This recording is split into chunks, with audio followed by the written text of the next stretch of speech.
My name is Ashley, I'm 31, and I've been working at Westfield Marketing for the past 6 years. Started as a junior strategist, then moved up to team lead, and now I'm heading my own department. It's not the career I dreamed of as a kid, but it pays well, and honestly, I've grown to love it. My parents are in their mid-60s now. Dad worked construction until his back gave out, and Mom was an elementary school teacher until arthritis made it too painful to stand all day. They both work part-time now, Dad as a hardware store clerk and Mom tutoring a few hours a week. They barely make enough to cover property taxes and utilities on their old 4-bedroom house in the suburbs. That house. It's way too big for them, costs a fortune to heat in winter, and needs constant maintenance. I suggested selling it 2 years ago. Mom, Dad, you could sell this place, buy a nice 2-bedroom condo, and live off the difference, I said during Sunday dinner. You'd never have to worry about money again. Dad slammed his fork down. This is our home, Ashley, we raised you and your sister here. My sister Kate wasn't there that night, which was probably good. She's 7 years younger than me, the baby of the family, and has always been treated differently. While I got practical gifts and stern lectures about responsibility, Kate got the fancy dolls and praise just for showing up. A week after my failed real estate suggestion, Mom called. Ashley, honey, your father and I are a bit short this month. Would you be able to help us with some bills? How much do you need? I asked, already knowing I'd say yes. About 1,000 would cover everything, she said, her voice a mixture of embarrassment and expectation. I could afford it, my apartment was paid off, and I had a healthy savings account. I'll send it over today. What started as a one-time help quickly became a standing arrangement. Every month, $1,000 from my account to theirs. I didn't mind, family is family, even if we'd never been particularly close. I started visiting more often and frequently ran into Kate there. She had completed nursing school and worked at County General, but apparently money was tight for her too. Mom mentioned Kate needed new scrubs, Dad casually mentioned one Sunday. We helped her out with that. I nodded, understanding the subtext. My money had become their money, which was now also Kate's money. She was too proud to ask me directly, so this strange triangle formed. I gave money to our parents, they gave it to Kate, and we all pretended this wasn't happening. I almost laughed at the absurdity of it, but kept quiet. If this elaborate charade made everyone comfortable, fine by me. Kate rarely acknowledged these financial gymnastics. She'd arrive in new clothes or mention weekend trips, then talk about budgeting carefully with a straight face. Meanwhile, I'd just transferred another grand to our parents. One evening, Dad called asking for an extra $300 for a plumbing emergency. Then Mom needed $500 for new kitchen appliances. The house was falling apart, just like I'd warned them. By then, their monthly needs had expanded beyond the original $1,000. It wasn't hurting my finances, so I didn't push back. My promotion last year had come with a substantial raise, and I was still living well below my means. Sitting at my parents' dinner table one night, Kate asked, "So how's work going?" "Actually, really good," I replied, "they're letting me head up the new client acquisition team." Dad nodded absently, Mom smiled without looking up from her plate. "I'm thinking of taking a cosmetics course," Kate announced, immediately drawing their full attention. "That's wonderful, sweetie," Mom beamed, "you'd be perfect for that." "You always had an eye for that stuff," Dad agreed. I took another bite of meatloaf, used to the pattern. Kate's every minor achievement was celebrated, while my career advances barely registered. 2 days later, Mom called. "Ashley, your sister wants to take this cosmetology course. It's a big opportunity for her. It's $2,200 for the full program. We thought maybe you could help her out. You're doing so well now." I sighed, "Let me think about it, I'll let you know next time I'm over." When Sunday dinner rolled around, I decided to cut through the charade. As we ate dessert, I turned to Kate. "Mom mentioned you're interested in cosmetology courses. If you need help with the tuition, I'd be happy to." "I don't need your charity," Kate interrupted, her face flushing. I can handle my own finances, thank you very much. I shrugged, just offering, no big deal. The next morning, Mom called, furious. How could you embarrass your sister like that? She was so upset when she got home. I was just. She has her pride, Ashley, you shouldn't have put her on the spot. Before I could respond, Mom switched gears. About that cosmetology course, though, it really would mean a lot to her. Could you send us the money this week? I transferred the $2,200 that afternoon, wondering why we couldn't just be honest with each other. Why did my sister need to pretend my money wasn't my money once it passed through our parents' hands? But I had bigger things to worry about. Work was ramping up, and I had 3 major projects hitting deadlines simultaneously. For the next few weeks, I barely thought about the strange family dynamics I'd somehow gotten tangled in. After weeks of late nights and skipped lunches, my hard work finally paid off. I successfully delivered all 3 projects ahead of schedule, earning praise from clients and executives alike. My boss, Mark, called me into his office on a Friday afternoon. Ashley, take a seat, he said, gesturing to the chair across from his desk. His expression gave nothing away, but I knew the projects had gone well. The executive team has been impressed with your performance, he said, leaning forward. We're promoting you to Senior Director of Strategic Development, effective immediately. This comes with a 30% raise and additional stock options. I nearly fell out of my chair. Thank you, Mark. I don't know what to say. Say you'll join us for drinks tonight to celebrate, he laughed. You've earned it, Ashley. That night, surrounded by colleagues congratulating me, I felt a surge of pride. I'd worked damn hard for this. Walking home, I called my parents to share the news, and they suggested I come over for dinner the next day. When I arrived, Kate was already there, picking at a salad while Mom reheated lasagna. There she is, Dad said without getting up from his recliner, the big executive. Not exactly an executive, I clarified, hanging up my coat, but it's a big step up. Mom smiled tightly. That's nice, dear. Kate, tell Ashley about your patient from yesterday. Kate launched into a story about an elderly man she'd helped, and I listened politely while setting the table.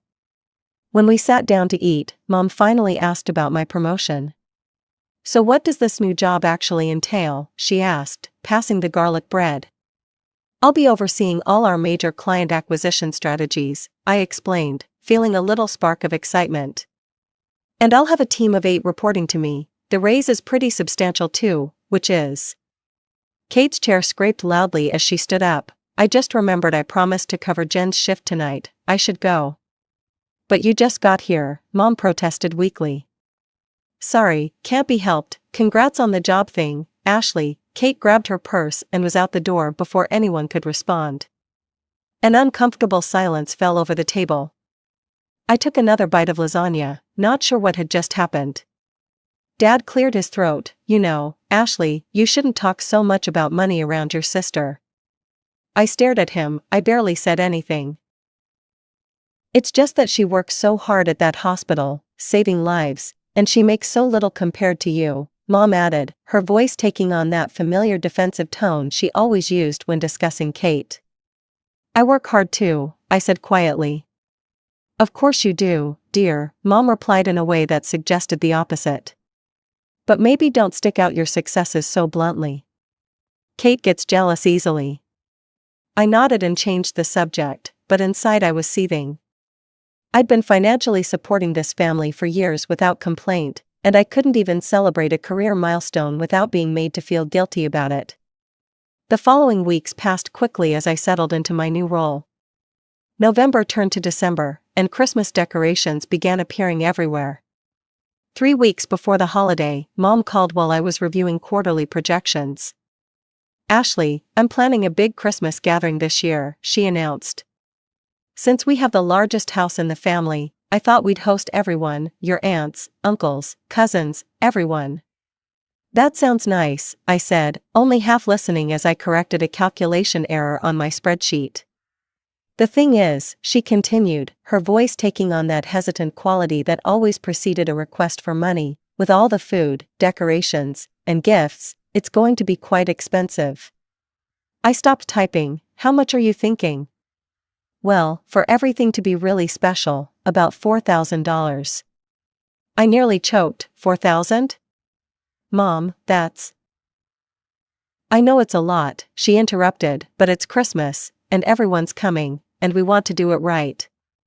Your father and I just don't have that kind of money right now. Something about this request felt different, crossed some invisible line. Mom, you're asking me to pay for gifts that you'll be giving to people, including me. So I'd be buying my own Christmas present? Well, when you put it like that, it sounds awful, she huffed. I thought you'd want to help make Christmas special for the family. I do, but... Fine, she snapped, forget I asked. We'll just have a small, sad little Christmas instead. She hung up before I could respond. I stared at my phone, feeling a mixture of guilt and frustration.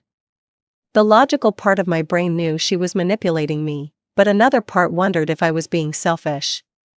I could afford it, after all. After a sleepless night, I transferred the money to their account and texted Mom, money sent, Merry Christmas. She called immediately, oh, Ashley, thank you, you're a lifesaver. This will be the best Christmas ever. Since I'm funding this whole thing, I said, trying to keep my voice light, can I make one small request for my gift? Of course, anything, she replied eagerly. There's this handbag I've had my eye on at Nordstrom. The Madison crossbody in dark blue. It's about $150. I'd really love to have that instead of the scented candles and bath sets we usually get you, Mom finished, laughing, consider it done. For the next 3 weeks, Mom called frequently with updates about the party preparations. Each time, she'd find some way to mention how everyone was looking forward to her party and how grateful people were that she was hosting such a grand gathering. I bit my tongue and reminded myself that harmony was worth more than recognition. Still, with each call, I felt a growing unease about the whole arrangement. Was I enabling their behavior by continuing to fund it? Was I letting them take advantage of me? These questions swirled in my head as Christmas approached, but I pushed them aside. It was just money, after all, and if it made everyone happy during the holidays, maybe that was enough. Christmas Day arrived with a light dusting of snow that made my parents' aging house look almost magical. I parked on the street, already full of relatives' cars, and gathered my armful of gifts. I'd gone a bit overboard this year, buying presents for all my cousins and their kids despite funding the entire event. The house smelled like cinnamon and pine as I walked in. Christmas music played softly, and relatives I hadn't seen in months greeted me with hugs and exclamations about how good I looked. Ashley, finally, Mom rushed over, wearing a new red sweater I definitely hadn't paid for. Everyone's been asking about you. Put those under the tree and come say hello to your Aunt Judith. I obliged, noting that the house had been transformed with elaborate decorations, garlands draped over every doorway, a towering tree with color-coordinated ornaments, and fancy table settings that I'd never seen before. My $4,000 had clearly been put to use. Kate sat on the couch, holding court with our cousins. She wore a sophisticated black dress and was gesturing animatedly. It's a totally different approach to skincare, she was saying. Once I finish the certification, I'll be able to offer specialized treatments that really make a difference. That sounds amazing, our cousin Beth gushed, you're so talented. Mom appeared at my elbow, Kate's really thriving in her cosmetology program, everyone's so impressed. I bit back the comment that Kate's natural gift had cost me $2,200. Instead, I just smiled and said, that's great, she seems happy. Throughout dinner, I kept quiet about my contribution to the lavish spread. Uncle Ron complimented Mom repeatedly on the prime rib, Aunt Judith raved about the decorations, and everyone toasted my parents for their generosity in hosting. You've outdone yourself this year, Margaret, Uncle Ron said, raising his glass. Best Christmas dinner in years. Oh, it was nothing, Mom replied, beaming. We just wanted everyone to have a special holiday. After dinner came the gift exchange. I sat cross-legged on the floor near the tree, helping Dad distribute presents. There were piles of gifts for everyone, all funded by my contribution. I handed out packages and watched people's delighted reactions, feeling strangely detached from it all. "And this one's for Ashley," Dad announced, handing me a medium-sized box wrapped in silver paper. "From your mother and me." I unwrapped it slowly, already knowing what was inside. The dark blue Madison crossbody bag was exactly what I'd asked for. I lifted it from the tissue paper and smiled. "It's perfect, thank you." "Let me see," Kate said, reaching for the bag. She examined it with a critical eye. "Nordstrom?" "Huh, it's nice, I guess." "Ashley's been wanting it for ages," Mom explained. "We thought it was time she had something special."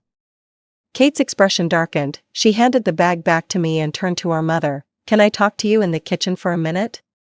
They disappeared together, and I tried to ignore the whispered argument I could hear from the next room. Instead, I focused on thanking my cousin for the scarf she'd given me and complimenting my uncle on his new glasses. When Mom and Kate returned, Kate wouldn't look at me, and Mom seemed flustered. The rest of the evening passed in a blur of dessert, coffee, and gradual departures as relatives headed home. By 9 o'clock, only my immediate family remained. I was helping Dad clean up when Kate approached, her voice saccharine. "That's a really beautiful bag Mom and Dad got you." "Thanks," I said cautiously. "I've wanted it for a while." "It would look great with my new interview outfit," she continued. "I have that big hospital supervisor position coming up." Before I could respond, Dad called from the kitchen that he needed help with the dishwasher. The moment passed, but I felt uneasy as I drove home that night, my new bag sitting on the passenger seat beside me. 3 days later, my phone rang as I was getting ready for work. "Ashley," Mom's voice sounded strained. "I need to ask you something, and I want you to really consider it before you answer." "What is it?" I asked, immediately on alert. "It's about the handbag we gave you for Christmas." I closed my eyes, suddenly understanding where this was going. "What about it?" "Well, Kate really loves it. She can't stop talking about how perfect it would be for her upcoming interview." "Mom. She's trying so hard to move up at work, Ashley. This supervisor position would mean so much to her career." I took a deep breath. "So you're asking me to give Kate the bag you gave me for Christmas?" "The bag I specifically requested? The bag I technically paid for myself?" "When you put it that way, it sounds terrible," Mom said, her voice hardening. "I'm just asking you to be generous with your sister. She never asks for much." I laughed incredulously. "She never asks me directly." "You mean, she has you do it for her?" "That's not fair, Ashley." "Isn't it? The cosmetology courses? The help you give her from the money I send you every month? We all know what's happening, Mom. We just don't talk about it." "If you're going to be difficult about this, forget I asked," she snapped. "But Kate really wants that bag. She says it has to be that exact one, the one we gave you. It would mean a lot to her."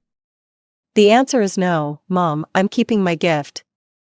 "You're being selfish," she said coldly. "You can afford to buy another one, Kate can't."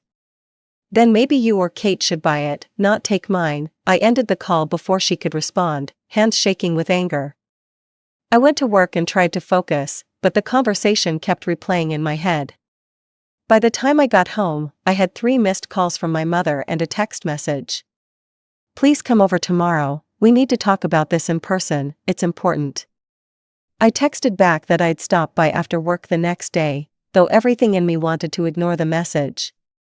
This wasn't about a handbag, it was about years of favoritism, financial manipulation, and refusal to acknowledge any of it. I arrived at my parents' house at nearly 7 that evening. Both their cars were in the driveway, along with Kate's beat-up Honda. Great. The whole family would be present for whatever this was. The living room was tense. Mom sat stiffly on the couch while Kate paced by the window.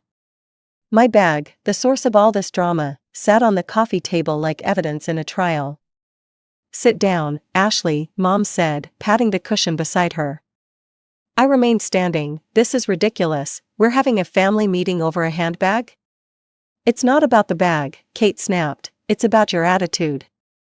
My attitude? I couldn't believe what I was hearing. I'm not the one demanding someone else's Christmas gift. Dad raised his hands. Let's all calm down, we just need to resolve this small conflict. There's nothing to resolve, I said firmly, the bag was a gift to me, end of story. Mom sighed dramatically. Ashley, please. Kate really needs this for her interview.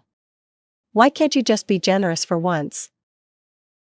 For once, I nearly choked on the words. Are you serious right now? Kate crossed her arms. See? This is exactly what I mean.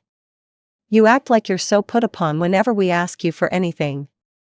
I looked between the three of them, suddenly seeing everything with painful clarity. You know what? You're right, this isn't about the bag. I turned to my parents. This is about the fact that I've been giving you money every month for years. It's about the fact that I paid for this entire Christmas. It's about the fact that I funded Kate's cosmetology courses while she pretended the money came from somewhere else. Kate's face flushed. No one asked you to do all that. Are you kidding me? Everyone explicitly asked. I pulled out my phone and opened my banking app. Look, $8,000 automatically transferred to your account on the 1st of every month. Plus all the extras. The house repairs, the appliances, the holidays. My parents exchanged uncomfortable glances but said nothing. Why didn't you ever just ask me directly? I asked Kate. She looked away. I didn't need your charity. But you needed Mom and Dad's? Money that came from me? Fine, Kate shouted, startling all of us. Yes, it's your money. Is that what you wanted to hear? We're all so tired of your money and how you hold it over our heads. I stepped back, stung. Hold it over your heads? When have I ever? Every time, she was fully yelling now. Every time you send money, every time you help, it's this power move. Mom and Dad are disgusted having to ask you for help all the time. I looked at my parents, expecting them to contradict her. Instead, they nodded. You make us feel like beggars, Ashley, Mom said quietly. Always counting what you give, always making us ask. Dad nodded. A truly generous person would help without being reminded, without making everyone feel indebted. I felt like I'd been slapped. All these years, I thought I was helping my family. Instead, they resented me for it.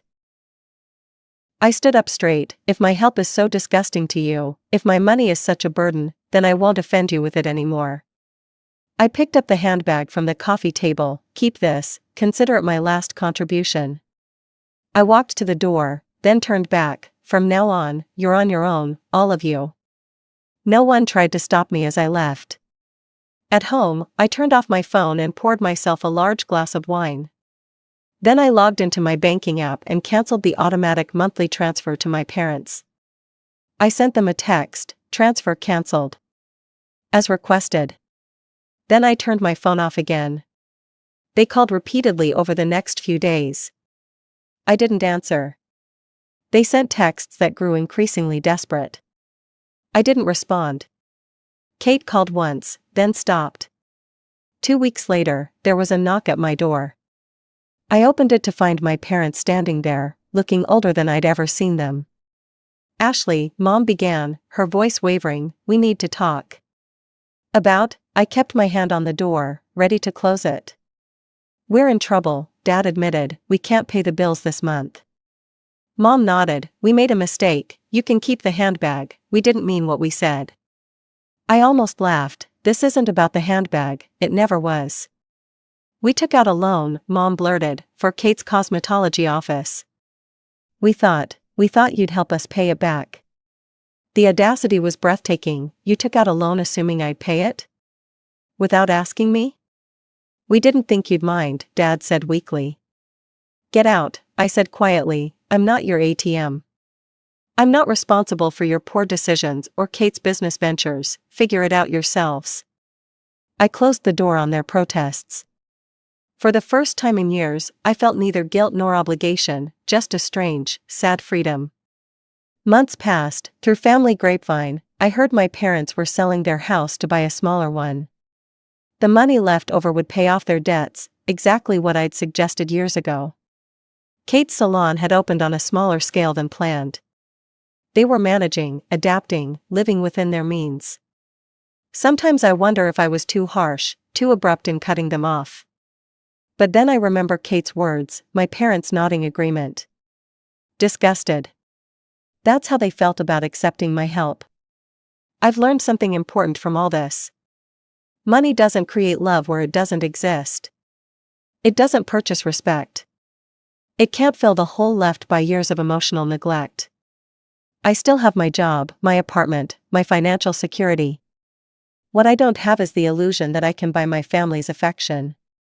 And honestly, that's probably worth more than all the money I sent them over the years.